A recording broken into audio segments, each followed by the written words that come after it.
नमस्कार मित्रांनो, मी सांगलीकर प्रदीप आपल्या मराठी ब्लॉगमध्ये तुमचे पुन्हा एकदा मनापासून स्वागत. मित्रांनो, काल अचानक पाटील साहेब म्हणले वारीला येणार का, पंढरीला चाललोय.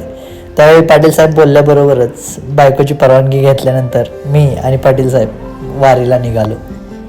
लास्ट टाइम पंढरपूरला मी माझ्या मामांसोबत 7वी-8वी मध्ये असताना गेलतो. त्यानंतर मला खूप वर्षांनी हा योग आलेला, म्हणून पाटील साहेबांनी बोलल्याबरोबर लगेच मी पाटील साहेबांसोबत त्याच दिवशी अर्धे ते 1 तासाच्या वेळानंतर आम्ही पंढरपूरला जायला निघालो.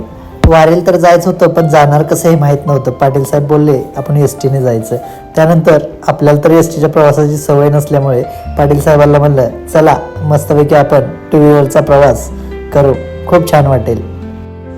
पुणे ते पंढरपूर असा 230 किलोमीटरचा हा प्रवास होणार होता. पाटील साहेबांनाही 2 व्हीलरवरून एवढा लांब प्रवास करण्याचा हा पहिलाच योग होता, कारण ते नेहमी 4 व्हीलरने किंवा एसटीने जायचे.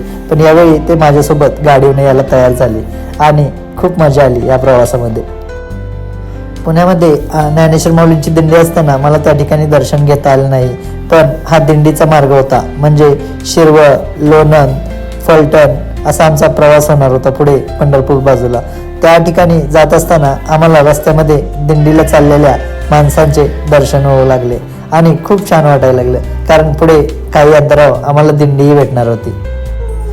पुढे शिरवळ मार्गे प्रवास करत आम्ही लोणंद, फलटण या रोडवर येऊन पोहोचलो.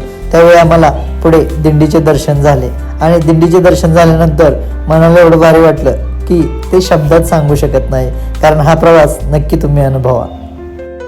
ज्या मार्गावरून दिंडीचा प्रवास पुढे चालू होता त्या मार्गावरील सर्व 4 व्हीलर वाहने दुसऱ्या मार्गाने वळवली होती, पण दिंडीसोबत असणारी वाहने मात्र त्याच मार्गावर होती आणि त्या मार्गावरून 2 व्हीलरला जाता येत असल्यामुळे तो प्रवास खूपच छान होत होता. दिंडीची टोटल लांबी 15 ते 20 किलोमीटरच्या पुढेच होती, कारण कितीतरी लाखो भक्त या वारीमध्ये सामील झाले होते आणि ठिकठिकाणी वारकऱ्यांचे हे नृत्य पाहून त्या ठिकाणी मला त्यांचा हा व्हिडिओ टिपण्याचा मोह झाला. त्या ठिकाणी पालखीचं दर्शनही अगदी मनसोक्त झालं.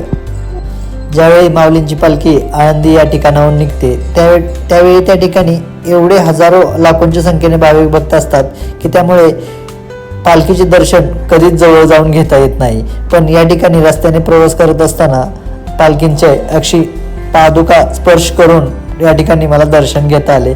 यामध्ये सर्व श्रेय म्हणजे पाटील साहेबांचे, कारण ऑफिसमध्ये जेवायला बसलो असताना पाटील साहेबांनी फक्त वारीला येतो काय विचारलं आणि मी त्यांना हो म्हणालो आणि एवढे चांगले क्षण आयुष्यात आले.